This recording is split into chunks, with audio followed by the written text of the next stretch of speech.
کابل ښار کې چاودنې د 5 امنیتي حوزې امیر او 2 ساتونکي ووژل. امرالله صالح وایي د کابل ښار د 5 حوزې امیر د طالبانو په حمله کې ووژل شو. غچ یې اخلم. عبدالله وایي اغیز لرونکي هیوادونه د طالبان د سولې خبرو میز ته وهڅوي. توقع ما از حرکت طالبان از تمام کشورهایی که تاثیرگذار هستند، از تمام کشورهایی که هلمند کې شاوخوا 6,000 کسانو ته الکترونیکي تذکرې وویشل شوې. دا پروسه ډېره په شفاف ډول سره او په چټکۍ سره پر مخ روانه ده.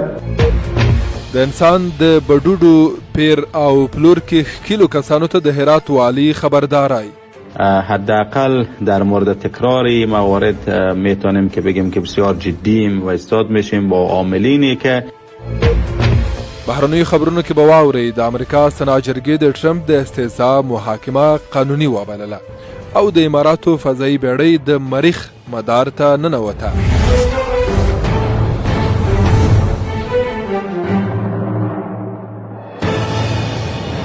اوس هم بشپړ خبرونه ویاند اندیش. بسم الله الرحمن الرحیم.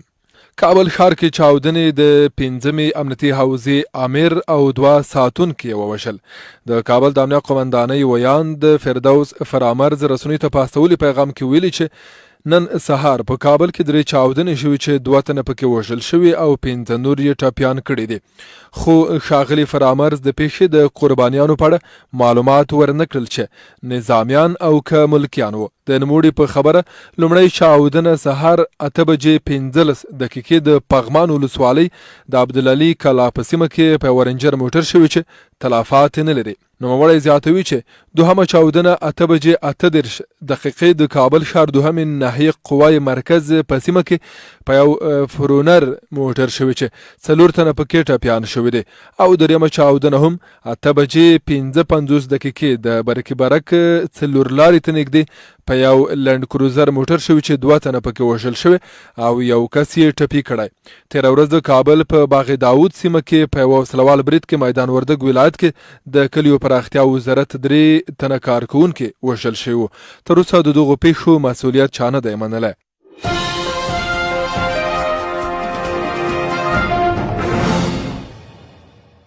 د چنار رادیو خبری ساعت ته غوږ یاست. امرالله صالح وایي د کابل ښار د 5 حوزې امیر د طالبانو په حمله کې ووژل شو. غچ یې اخلم. کابل روانه اونۍ هم امن نه وه. نن چهارشنبه د کابل په پغمان ولسوالۍ او دوهمه ناحیه کې 3 چاودنې وې چې 2 تنه پکې ووژل شول او 5 نور یې ټپیان کړل. شهزاد الله حمیدي دغه ریپورټ لوسته. د افغانستان د ولسمشر لومړی مرستیال امرالله صالح وایي د کابل ښار د 5 امنیتي حوزې امیر محمد زی کوچی د طالبانو په حمله کې ووژل شو. ښاغلي صالح د چهارشنبې په ورځ پر خپله فیسبوک پاڼه ولیکل زه د افغانستان د وسلوالو قواو هر منصوب خپل ورور ګڼم. نن مې یو له دغو ورونو او همکارانو طالبانو شهید کړ. محمد زی کوچی سنگین باوقاره او پاک سایمنصب و. له اطلاعاتي پلوه قراره د 5 حوزې پر وضعیت مسلط شوی و. ورځې مو سره کار وکړ، نه یې هېروم او غچ به یې واخلم. طالبانو تر اوسه په دې اړه څه نه دي ویلي. د افغان ولسمشر لومړی مرستیال امرالله صالح له 6 بجو غونډې وروسته پر خپله فیسبوک پاڼه دا هم ولیکل چې په تېرو 24 ساعتونو کې 5 تروریستي پیښې شوي چې 4 تنه پکې وژل شوي. اخوا د کورنیو چارو وزیر وایي د کابل ښار د چهارشنبې ورځې په چاودنو کې د 5 امنیتي حوزې امیر محمد زی کوچی وژل شوی. د افغانستان د کورنیو چارو وزارت له لوري په خپره شوې اعلامیه کې راغلي په دغه پیښه کې یو پولیس او 3 ملکیان ټپیان شوي هم دي. د کابل امنیت قومندانۍ رسنیو ته په استولي پیغام کې ویلي د چهارشنبې په سهار کابل کې 3 چاودنې شوي چې 2 تنه پکې وژل شوي او 15 تنه نور یې ټپیان کړي دي. د امنیت قومندانۍ ویاند فردوس فرامرز د پیښې د قربانیانو په اړه معلومات ورنکړل چې نظامیان او کملکیان وو. د په خبره لومړی چاودنه د پغمان ولسوالۍ د عبدالعلي کلا په سیمه کې په یوه رینجر موټر پسې شوي چې تلفات نه لري. دوهمه چاودنه د کابل ښار دوهمې ناحیې قوای مرکز په سیمه کې په یوه بل موټر شوي چې 4 تنه پکې ټپیان شوي دي او دریمه چاودنه هم د برکي 4 لارې ته نږدې په یوه لند کروزر موټر شوي چې 2 تنه پکې وژل شوي او یو کس یې ټپي کړی دی.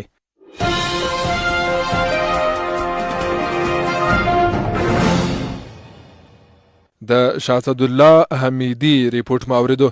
بلخوا عبدالله وی اغیز لرونکي هیوادونه د طالبان د سولې خبرو میسته وهڅوي. د افغانستان د مصالحې عالی شورا مشر عبدالله له طالبانو غواړي چې بیرته د سولې مذاکراتو میسته راوګرځي. ځلا میوند دغه ریپورت لوسته. ښاغلي عبدالله د دې شورا د رسنیو او عامه پوهنې د کمیسیون په پرانیست غونډه کې دا خبرې وکړې. ښاغلي عبدالله پر هغو هیوادونو چې د په وینا پر طالبانو اغیز لرونکي دي غږ وکړ چې طالبان د سولې خبرو میز ته وهڅوي. نوموړې زیاته کړه توقع ما از حرکت طالبان از تمام کشورهایی که تاثیرگذار هستند، از تمام کشورهایی که علاقمند و حامی پروسه صلح هستند داری که اونا رو تشویق کنند که به میز مذاکره تشریف بیارن. چیز دیگر در پشت پرده در هیچ جای دیگر قابل فیصله نیست درباره مسئله افغانستان. در حالی که از کشور قطر به خاطر میزبانی مذاکرات، از کشور ایالات متحده آمریکا به خاطر کوششی که کردن در شروع مذاکره و کشورهای تسهیل کننده مذاکره، از همه اینا، از کشورهای اسلامی، کشورهای منطقه و همکارای بین المللی ما ممنون هستیم که در هر موقع و در هر فرصت حمایت خود از دوام گفتگوها حمایت کردن. یک بار دیگر تقاضای مهمی است که با تمام امکانات در این عرصه در حمایت از این خواست مردم افغانستان قرار بگیرن. نږدې یو میاشت کېږي چې د قطر په پلازمینې دوحه کې د افغانستان د سولې مذاکراتو دوهمه مرحله په ټپه درېدلې او د طالبانو استازو په دې موده کې ایران، روسیه او ترکمنستان ته سفرونه کړي دي. د افغانستان د سولې بهیر د دغو دریو هیوادونو له مشرانو سره د بحث مهم وسایل وه. په دوحه کې د طالبانو د سیاسي دفتر ویاند محمد نعیم تیر ماښام رسنیو ته ویل چې مذاکرات بند شوي نه دي، بلکې د په وینا په خبرو کې ځنډ یو طبیعي خبره ده. په سپټمبر میاشت کې په قطر کې د افغانانو ترمنځ د خبرو اترو د لومړني پړاو له پیل سره په هیواد کې د اوربند او د تاوتریخوالي د کموالي هیلې پیدا شوي وي، خو د چارواکو په خبره تاوتریخوالی تر پخوا لا ډیر شوی دی. ښاغلي عبدالله په پرونی غونډه کې وویل چې د تاوتریخوالي اوسنۍ کچه د منلو نه ده. بلخوا د افغانستان ولسمشر محمد اشرف غني هم د سې شنبې په ورځ یو ځل بیا پر طالبانو ټینګار وکړ چې له تاوتریخوالي لاس واخلي. په دوحه کې د طالبانو د سیاسي دفتر ویان محمد نعیم رسنیو ته وویل چې طالبانو تر ډیره تاوتریخوالی کم کړی دی. ښاغلي نعیم زیاتوي د عملیاتو کچه چې لوړوالی زموږ د خوا نشته دی. بلوچستان په دغه عملیاتو په کچه په لوړوالي کې لوی لاس خپله دی، هم دوی دی دوی دغسې اقدامونه او بمبارونه کوي چې مجاهدین عکس العمل ته مجبوروي. په همدې وخت کې د امریکا متحده ایالاتو د مرکزی قومندانۍ قومندان جنرال کینت مکنزي د منځني ختیځ په انسټیټیوټ کې په یو آنلاین غونډه کې ویلي چې لا هم په افغانستان کې د طالبانو لخوا د تاوتریخوالي او جګړو سطح ډیره لوړه ده.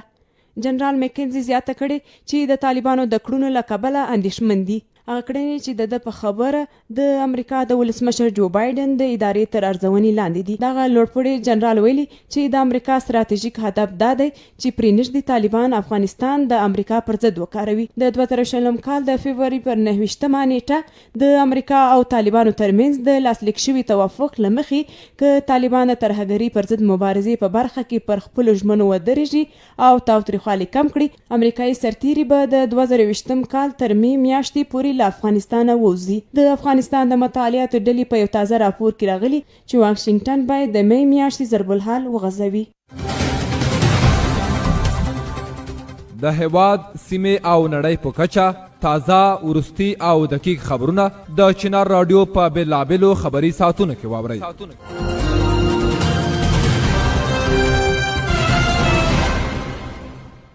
د چنار رادیو خبری خبرونه ته غوږ یاست. دانشوي د امریکا طالبانو هوکړه نیمګړې وه، باید ډیر غور ور باندې وشي. د ولسمشر دویم راسیال سرور دانش د امریکا او طالبانو د دوه هوکړه نیمګړې بللې ده او زیاته کړې ده چې پر یاد هوکړه باید لسره پورا غور وشي. دانش په افغانستان کې د سره صلیب نړیوالې کمیټې له رئیس سره په لیدنه کې ویلي چې که چیرته پر یاد هوکړه لسره غور ونه شي نو د سولې پروسه به لا ډیرو جدي ننګونو سره مخ شي.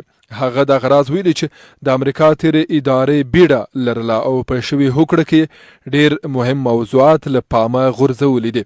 نوموړي د خپلو خبرو پر دوام ویلي چې له اړینو موضوعاتو څخه یوه مسئله دا ده چې په شوي هوکړه کې د افغانستان د راتلونکي او ثبات په اړه هیڅ تضمین وجود نه لاره. او دا تر ټولو مهمه مسأله و چې باید پاړی نړیوال ضمانتونه موجود وای. او بلخوا د ولسی جرګې غړي وای د الیپور د غیر قانوني فعالیتونو او ملاتړو په اړه باید پلټنه وشي.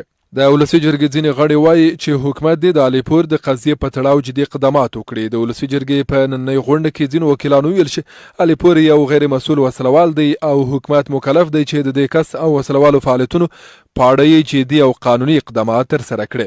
وکیلانو ویل دا باید معلوم کړل شي چې الیپور له کومه ځایه تمویلیږي، د وسلو مهماتو پاړی د پلټنه وشي او دا د هم روښانه کړل شي چې د هغه د لسګونه وسلوالو لګښتونه له کومه کیږي او له کومه ځایه راځي. وکیلانو ټینګار وکړ چې په دې اړه باید امنیتي او دفاعي ادارې له ولسي جرګې سره په همغږۍ یو پلاوی جوړ کړي او د الیپور د غیر قانوني او وسلوالو د فعالیتونو او کړنو په اړه د تحقیقات تر سره کړي.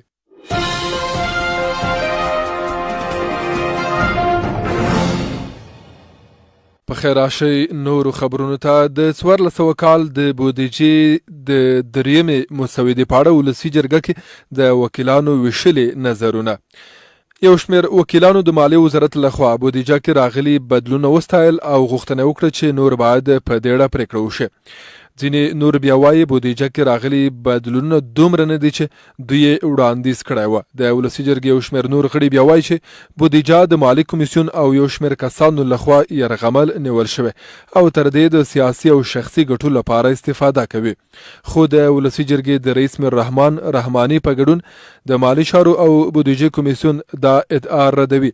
د مالی چارو او بودیجې کمیسیون غړی عظیم کبرزایی وای دوی لا هم له حکومتي مسؤلانو سره د بودیجې برخه کې د ولسي جرګې لخوا د 19 وړاندیزونو د عملي کېدو په بحثونو بوخت دي.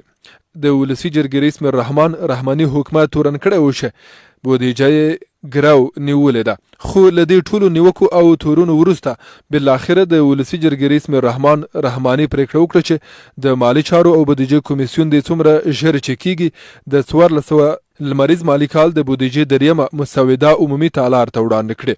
د افغانستان ولسي جرګې تر اوسه 2 ځله د 1400 مالی لمریز کال د بودیجې مسوده رد کړي.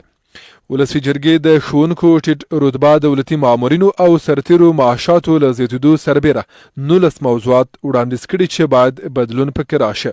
خو په ولسي جرګې کې په دې موضوعاتو د بدلون په اړه د وکیلانو دریځ لا هم په 2 برخو ویشلی ده. هغه ټکی چې دا اندېښنه زیاتوي چې ښایي ژر د نوي مالي کال د بودیجې په اړه پرېکړه ونه شي.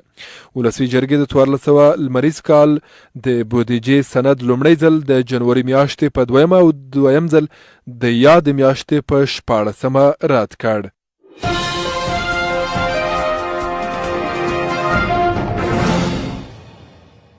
د نورو خبرونو دوام. نیمروز کې د طالبانو په برید کې د ملي اردو 9 سرتیري وژل شوی.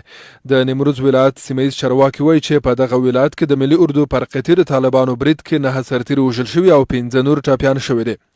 د دغه ولایت د ولایتي شورا غړي نعمت الله صدیقي ویلي چې وسلوالو طالبانو تېره شپه ناوخته د خاشرود ولسوالۍ په منار سیمه کې د ملي اردو پر یوې قطعې برید کړی دی چې په نتیجه کې یاده مرګ ژوبله اوښتې ده.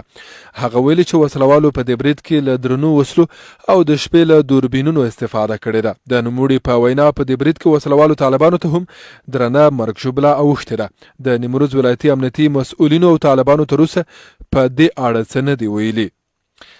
اخوا هلمند کې شاوخوا 6,000 کسانو ته الکترونیکي تذکرې وویشل شوې.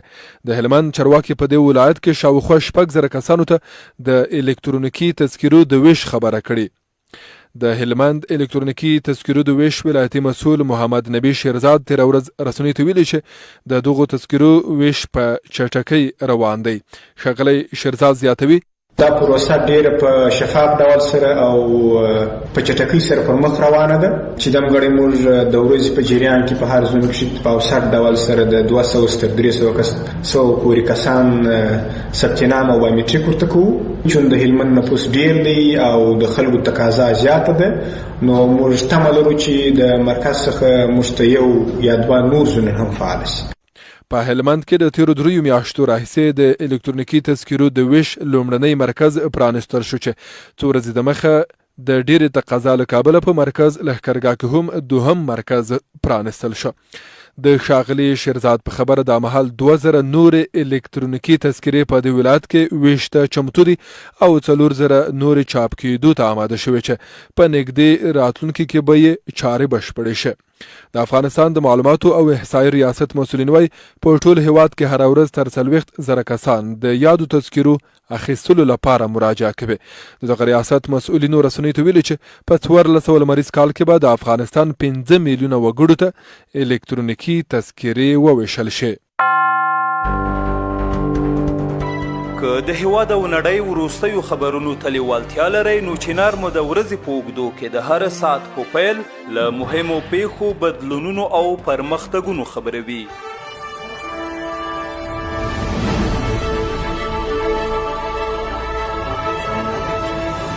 هر نوی خبر د هر نوی ساعت په پیل کې د چنار پر څپو. چنار په رسنیز ډګر کې تر ټولو مخکښ نوم.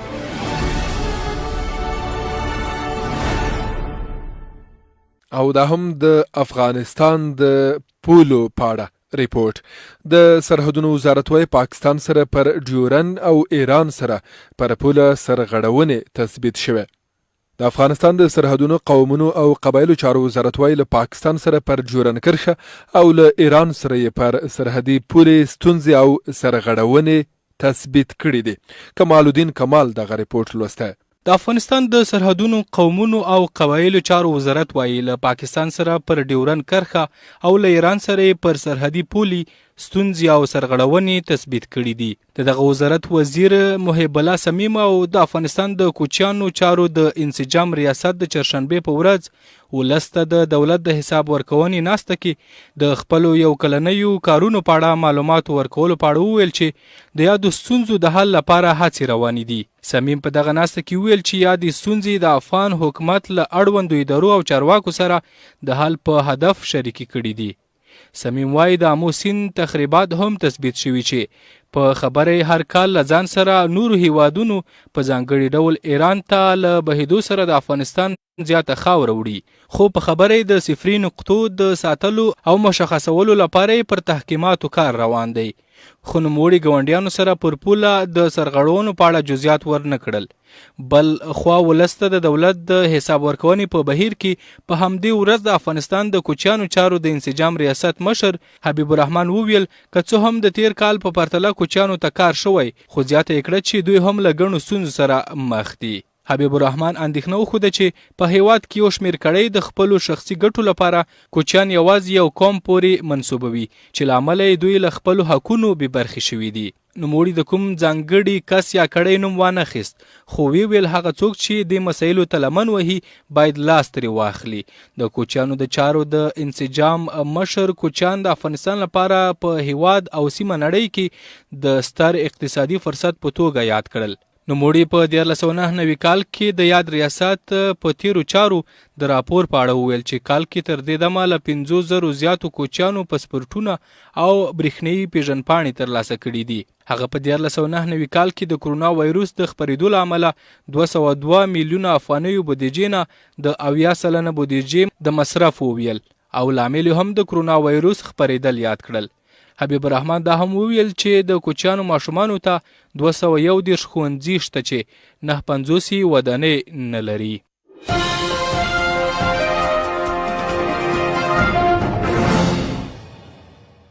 له چنار راډیو څخه د رسات خبرونه اورئ. د انسان د بډوډو پیر او پلور کې ښکیلو کسانو ته د هرات والی خبردار دی.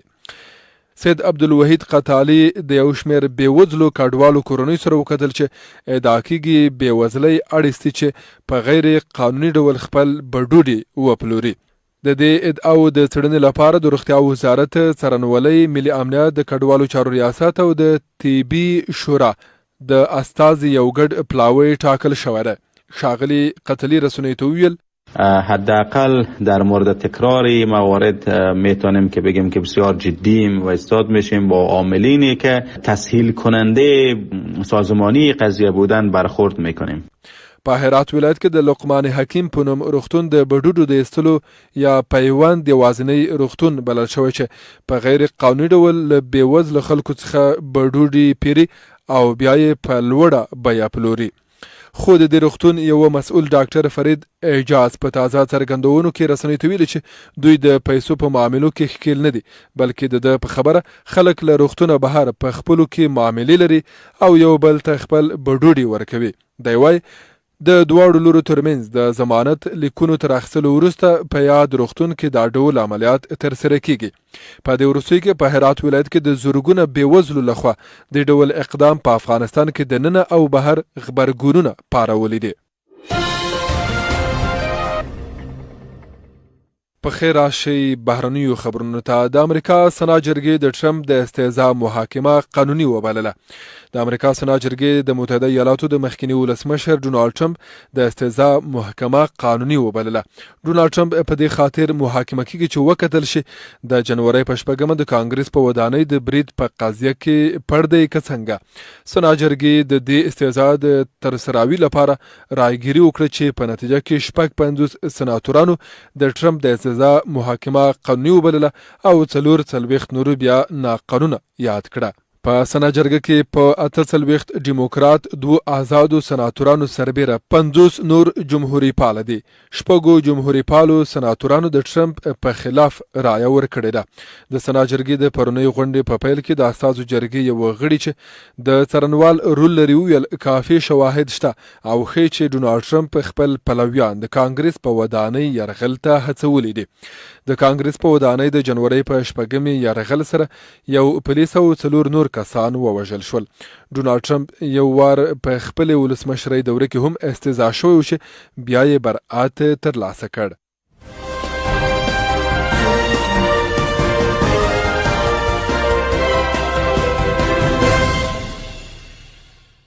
او دا هم د نن خبری خبرونې ورستی بهرنۍ خبر. د اماراتو فضایی بیړۍ د مریخ مدار ته ننوتله. د عمل یا هیله په نوم د متحده عربي اماراتو دغه فضایی بیړۍ سه شنبه له 9 میاشتو او 494 میلیون کیلومتره مزل وروسته د مریخ مدار ته داخله شوه. د عمل ماموریت دا دی چې د مریخ د اتموسفیر د 4 فصلونو نقشه واخلي. د متحده عربي اماراتو چارواکو ویلي چې د دوی فضایی بیړۍ د علمي او تکنالوژیکي وړتیاو د لوړولو په هدف استول شوه. تر اوسه د مریخ پر لور د نړیوالو فضایی ماموریتونو شاوخوا 80 په سلو کې ناکام شوه.